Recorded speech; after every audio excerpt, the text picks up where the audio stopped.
I'm Jane Applegath. This is the Epic Vision Zone where bold ideas meet extraordinary leaders. What if your nervous system and not your mindset is the true gatekeeper to your energy, your health, and your next level? And what if the reason nothing is working isn't because you're doing it wrong, but because your nervous system doesn't feel safe enough to receive the change?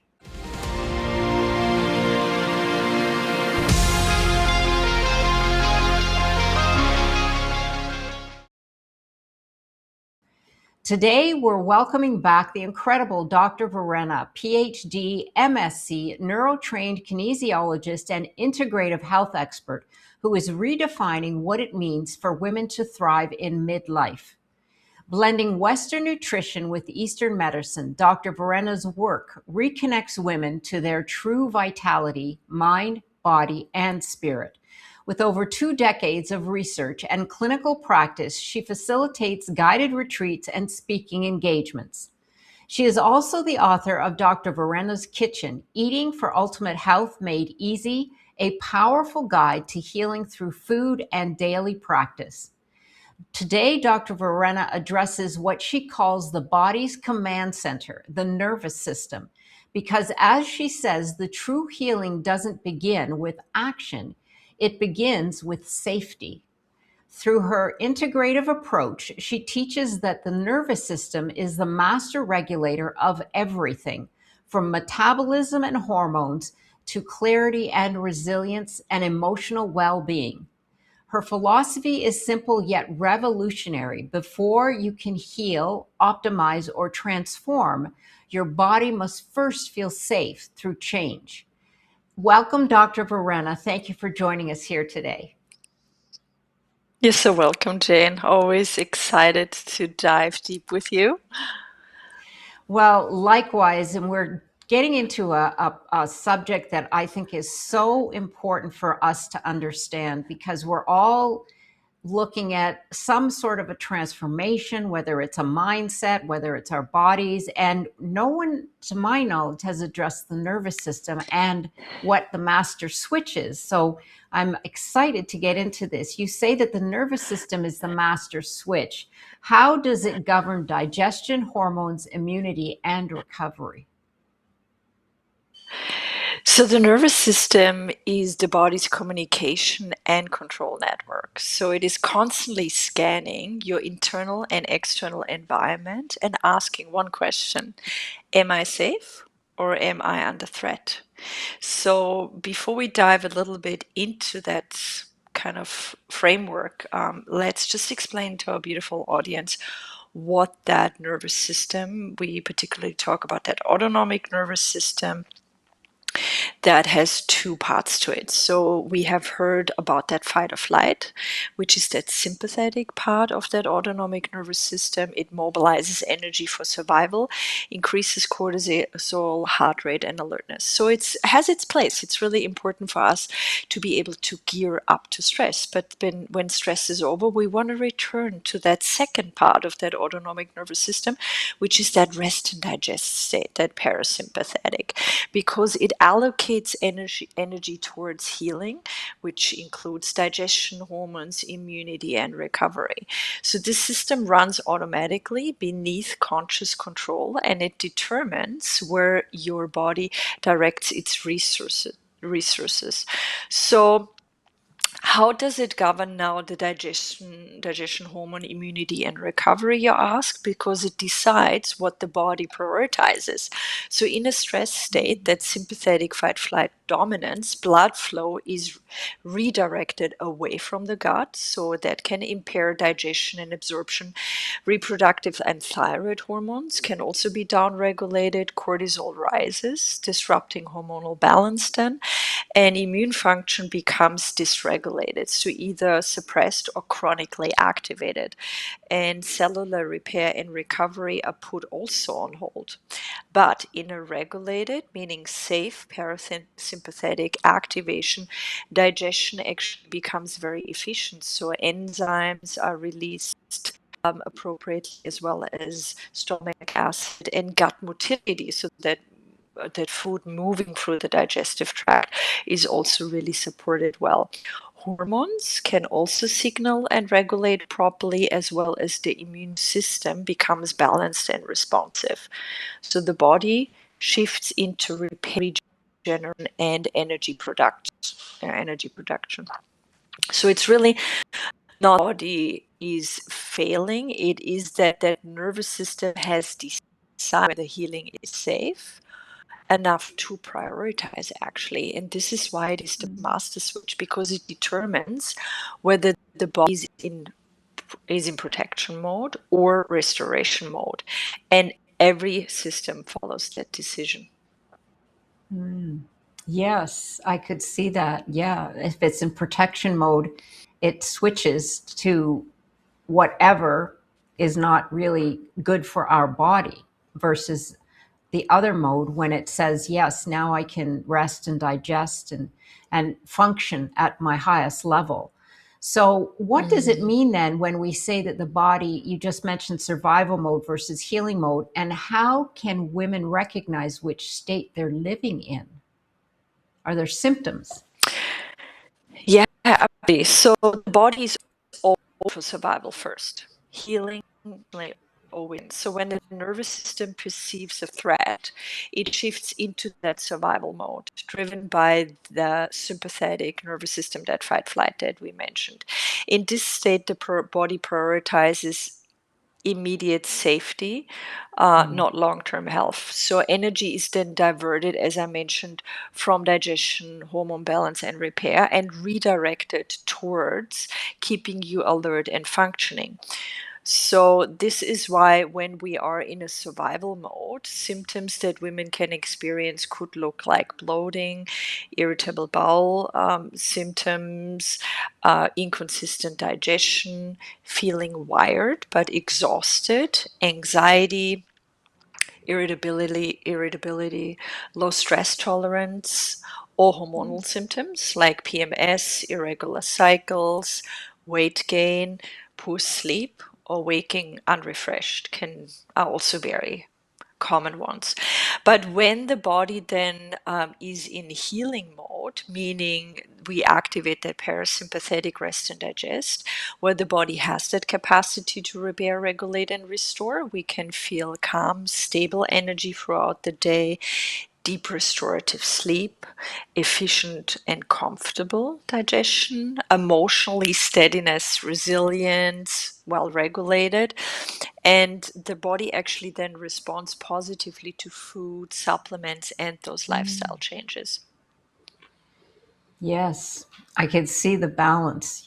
Yeah, and there's symptoms there that I'm sure all of us have experienced at one point or another. Mm. But like you said, the Mm. body speaks to us. If we understood what it was trying to tell us, we many of us don't speak its language, but you're here to tell us what it means. So that's fantastic. Yeah, thank you. Well, how can the nervous system then be retrained, and how quickly can someone begin to feel a shift if that's the case? Yeah, the nervous system can actually really be retrained, but the speed of that shift depends really on a person's history, environment, and baseline level of safety. So, some individuals have been in a stress response since early in life, even in utero, because we do stress and emotional regulation with mother in utero, or for others, it's their medicalized birth experience, or their childhood experiences. And this is where the research, like the adverse childhood experience study, becomes so important, because that ACE study showed a dose response relationship, meaning the more early life stresses a person experience, such as emotional neglect, household dysfunction, or any kind of trauma, the higher the risk later in life is for chronic inflammation, hormonal dysregulation, metabolic conditions, or mental health challenges. But the key mechanism behind this is actually the nervous system. So the reason being that early stress essentially programs the brain and body to perceive the world as less safe. So this leads then to this Mm. heightened threat detection. We have switched on via our amygdala.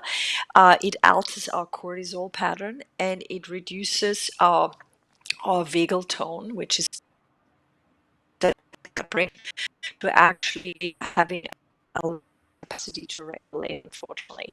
So it's of heights where the body is constantly prepared for threat, even when none is present. So what we often see in adulthood is not overacting or being stressed easily.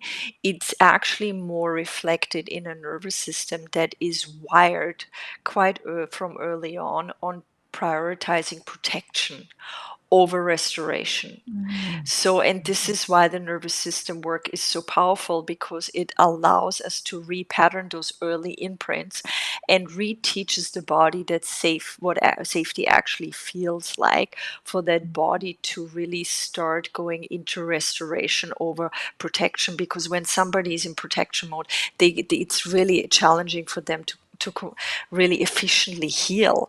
So how can we create the shift? It's not about forcing change. It's about that recalibration of the nervous system back to safety. So this can happen through professional support, through therapy, integrative practices, care, somatic neurotraining, that neurotraining kinesiology that I do, or other body-based therapies, breath work, nervous system regulation practices, trauma-informed modalities can really be helpful, that inner child work. And of course, to guide all that successfully, we ideally want to be in a safe, supportive environment and relationships. So the key is addressing the root cause of the stress pattern and not just the symptom, because when what feels unsafe to one person may be completely different for another. It's always very context specific. And then the question a lot of my audience always has is, how quickly can I shift? So the nervous system can actually shift within minutes. For example, through context-specific bilateral eye movements that I use a lot for corrections, breath and safety work, we can really bring about true healing very quickly, because once we get the person in a safe space in relation to the context we work, we can really reprogram the mind from going from no choice into choice, into starting to respond to those lived experiences differently, if that makes sense. And then we can, of course, support it through lifestyle practices like nutrition, targeted supplementation, movement, and so forth. But the nervous system needs to be on board. We have to create the safe space, because otherwise the body won't absorb nutrients properly, hormones don't Mm. regulate well, and this because the system stays in protection mode, if that makes sense.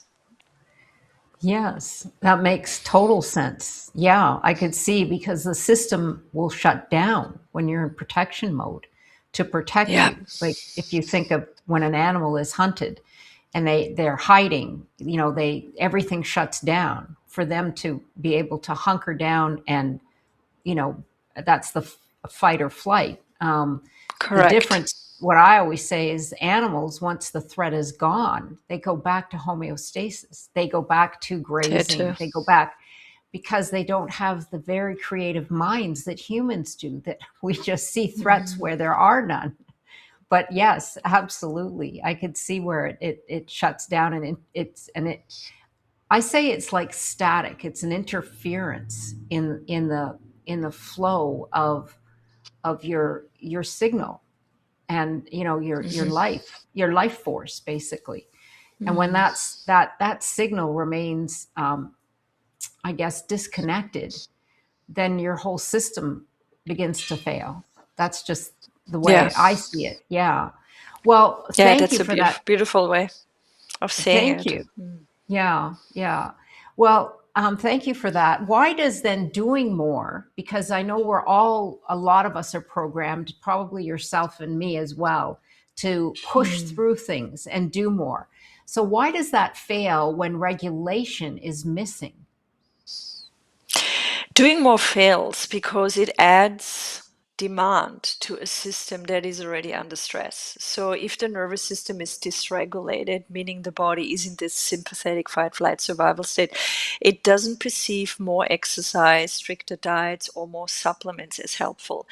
It really sees it as an additional stressor. So in that stress state, then our cortisol still stays elevated. So it then actually blocks fat loss, disrupts hormones, digestion is impaired, so nutrients aren't properly absorbed, and the body becomes energy conserving. So it slows down the metabolism and recovery pathways are actually down regulated. So even if someone is doing everything right, the body cannot perceive the benefits. Very often, this is when women get really frustrated and say, I eat right, I exercise right, my sleep is quite well. Nothing changes. I don't lose any weight. So this is common in very often high performing women as well, because they are used to solving problems by doing more, pushing harder, being more disciplined, but the body doesn't respond to pressure anymore. It responds to safety. And the shift is that we have to regulate that nutrients are absorbed, hormones respond, metabolism becomes efficient, and recovery actually accelerates. So the same inputs suddenly work not because they changed, but because the state of the body changed. So we're shifting from that sympathetic fight flight into that parasympathetic rest and digest safety state. So it's not about doing more, it's about creating the internal environment where what you're already doing can finally work. Yes, yeah, I could see that. And that would play into the nutrition. Like you just mentioned that briefly. If you, why health food can be stressful to a dysregulated body and how that affects Mm. nourishment as well, correct? Yeah, absolutely. So, well, chronic stress and the modern female burnout. You just mentioned a little bit about this. Tell us about the nervous system in high achieving women and the fight or flight response that rest alone doesn't fix. So, high achieving women often live in a state of chronic sympathetic activation, what we call functional fight or flight. And on the outside, they are performing, achieving, holding everything together, but internally, their nervous system is running a constant stress response. So they have the elevated cortisol, the heightened alertness, a body that never fully kind of powers down. So why this becomes the problem is that then becomes the baseline more over time, where the body adapts to that constant output, the high cognitive emotional loading, the pressure to perform. So that state starts to feel normal for those women, even when it's exhausting.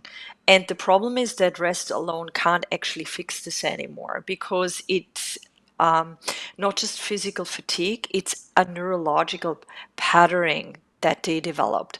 So a woman can take a day off, they can go on a holiday, they can sleep more, but still feel wired, restless, and unable to switch off, because the nervous system hasn't learned how to feel safe in stillness. So what really is happening, that the body is stuck in a loop, doing to feel safe rather than feeling safe to stop doing. So I'm just going to repeat this because this is really important to understand.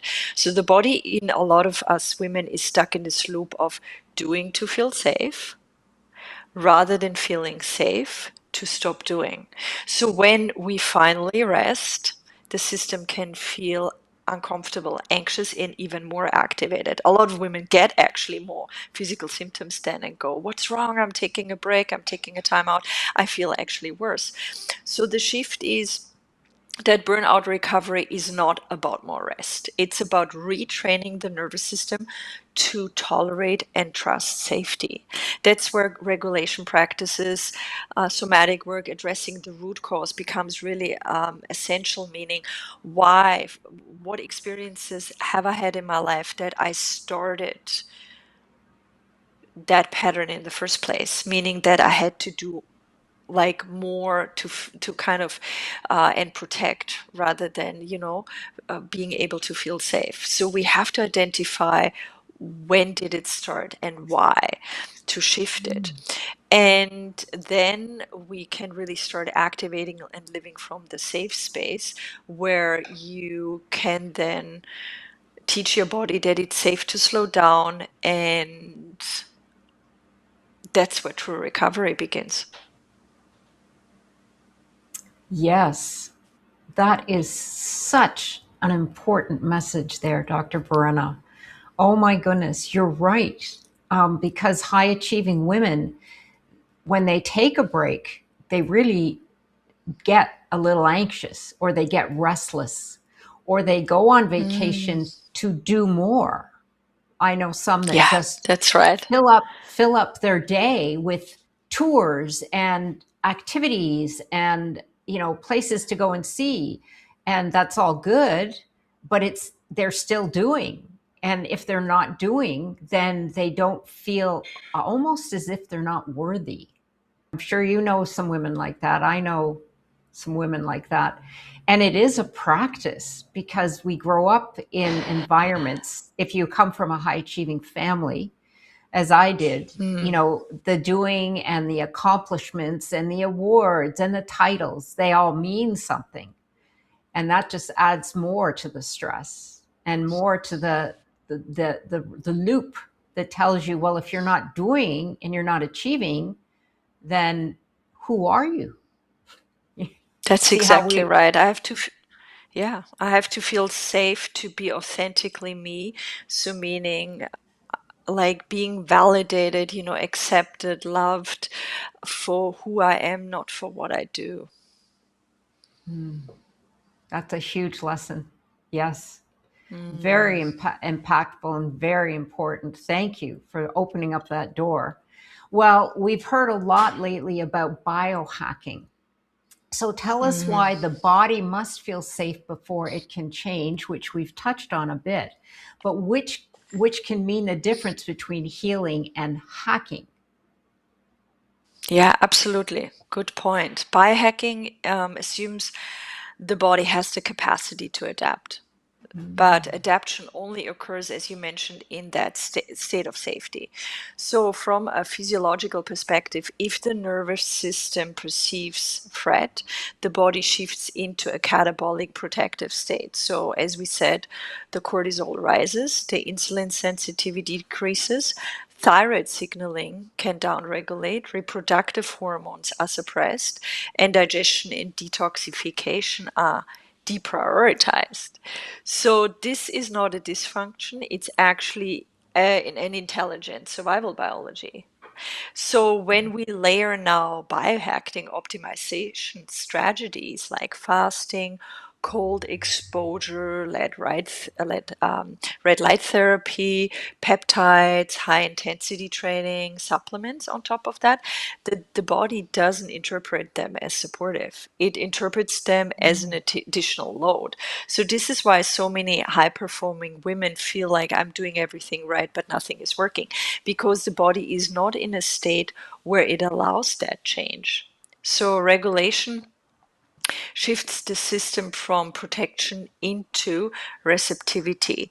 Only then can the body like build muscle, balance the hormones, improve metabolic flexibility, repair and regenerate. So the real difference is regulation creates that capacity, and then optimization uses it. So we got to make and work on the nervous system first to feel safe, and then we can optimize via the biohacking and stack it on top.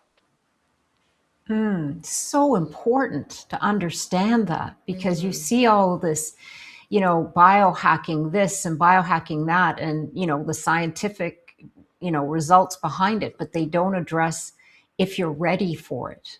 Like, that's how I see it. Absolutely. You've prepared your body to receive, because if you're not ready, the body puts up a wall and says, I'm already Yes. done. I can't take any more of this. And it sees it as a threat as opposed to a healing or a repair. Wow, that is Mm. so important to understand. I wish all those who are Yeah. promoting biohacking understood this. Yeah. Because, And would support or yeah, stress the importance of supporting the nervous system at the same time. yes, yes, absolutely. Well, what does regulation feel like in the body then, and the early signs that a woman is moving back into her coherence? So, regulation is the return to a physiological coherence where systems are no longer competing but working actually in synchrony. So, early signs are subtle but powerful, where sleep becomes deeper because the cortisol rhythm stabilizes, energy becomes steady as mitochondrial output improves, and digestion normalizes as that vagal tone, that gut brain connection like strength increases, and emotional responses soften because the limbic system is less reactive. So we can also see that via the heart rate variability improving if you Mm. would measure it. We have a better blood sugar stability, which we feel generally well, energy mood is more stable, or we could measure it as well. And we have reduced inflammatory signaling. And the body becomes really more efficient and not more stimulated. Mm. Yes, it's the calm before not The having the calm, storm, correct. the calm that fights the Yeah. storm. Hmm. Well, how does a regulated nervous system then change the way that a woman shows up, not just in her health, but in her energy, her presence, and even in what she attracts into her life? And I'm fascinated by this question because it has to do with magnetism as well. It is. So when the nervous system is regulated, energy is no longer being diverted into a chronic stress response, which is so beautiful. That really creates availability of energy, so physically, cognitively, and emotionally. And the shift, it really shifts how a woman shows up. It's her so she's present rather than mentally fragmented. She responds rather than reacts, and her decisions become clearer and more aligned. So there's also a neurobiological component, we could say. A regulated nervous system increases that social engagement, which is that ventral vagal activation for that autonomic nervous system, which enhances that connection, communication, and trust. And this is what people perceive then as magnetism. It's coherence, Mm. because coherence is inherently attractive. Yes, it's the mind body coherence. I hear Yeah. people talk about that, and it is very powerful. It's like yeah, it's like you're emanating positive energy, and it's coming back Mm, to you. You then become a receiver, so to speak. So I could see that it really does make a difference in the way that you show up, and you have a absolutely. calm, yeah, you have a calm strength about you.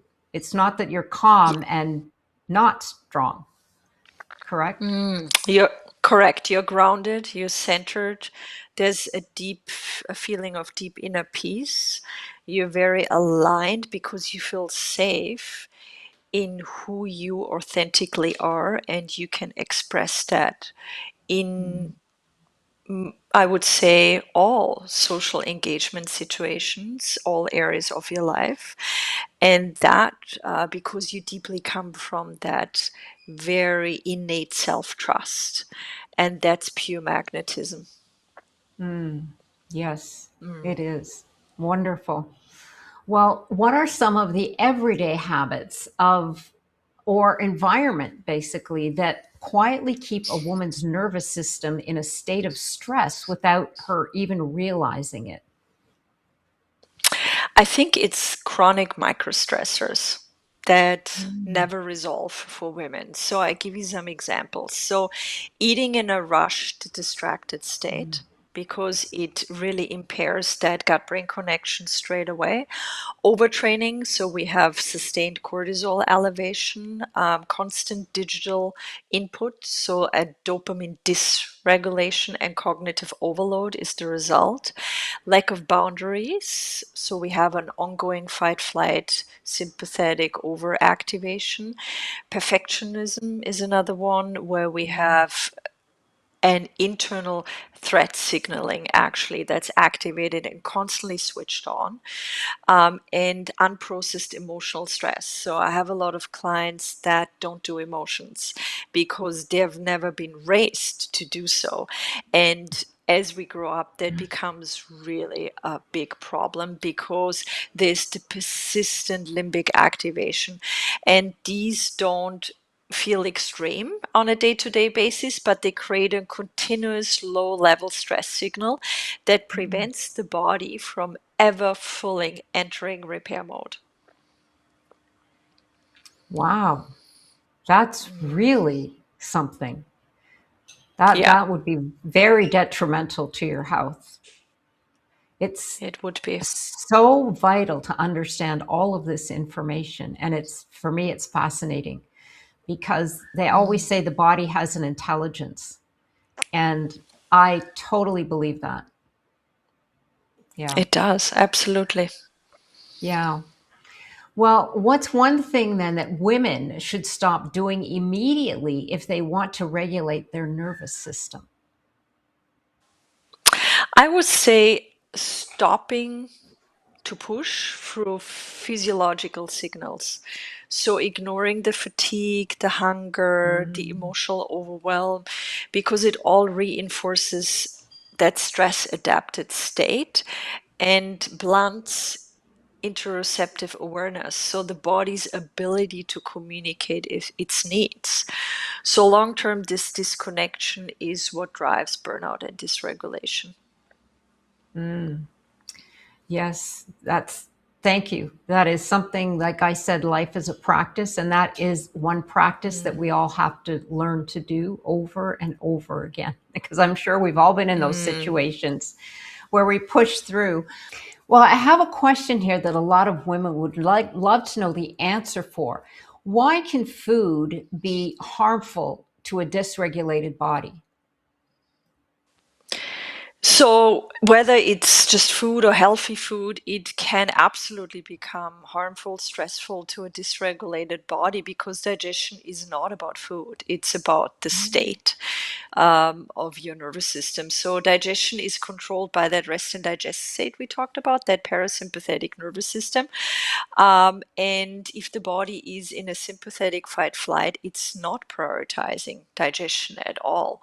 So, what happens actually in a dysregulated state is that your stomach acid and digestive enzymes decrease, and blood flow is diverted away from the gut to the extremities, the brain, heart, because we gotta fight or flight, run away, and gut motility becomes irregular. So this is where, chronic constipation can happen. Nutrient absorption can also be impaired. So this is where people can have that chronic iron, for example, deficiency, although they supplement with iron for like months or years. So even the most nutrient dense perfect meal becomes difficult for the body to process then, and it affects nourishment because women that eat organic whole foods, follow the perfect diet, take high quality supplements, um, if they are in that fight flight state, they can still feel bloated, fatigued, or depleted because the body is not in a state to break down, absorb, and utilize those nutrients. So it is really important that food is not interpreted as nourishment by a dysregulated nervous system. It's just seen as another demand. So the shift is when we get the body Mm. into that rest and digest parasympathetic state, because then our digestion becomes efficient, nutrients are absorbed and utilized, blood sugar is stabilized, and energy production improves. And the same food now then nourishes instead of burdens the system. So it's Mm. not just what you eat, it's the state of your nervous system when you eat that determines whether food becomes healing or stressful. That is so important to understand, especially in today's fast world, because Yeah. a lot of individuals just grab something on the go. Of course, and unfortunately, that's not healthy either. I mean, because usually it's fast Mm, food. But even when they have their dinner, they're still in that state. And like you said, it could be nutritious, it could be very healthy food. Like I have a friend who all she does is eat salads, but she can't understand why she's not, you know, slimmer. And well, it's yeah, it's because your body is not, it's seeing it more as more work, as opposed to something that it can mm, break down and nourish the body. That is so important for women, let's say, if you're listening here, to understand that if you are doing everything right and yet things are, like you said, you're bloated or you've got digestive issues, this could be the reason.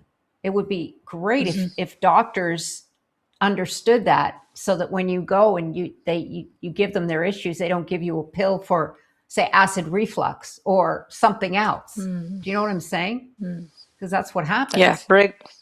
yeah, regulate the system first, you Right. know, and see what happens. It's a powerful transition that can happen for sure.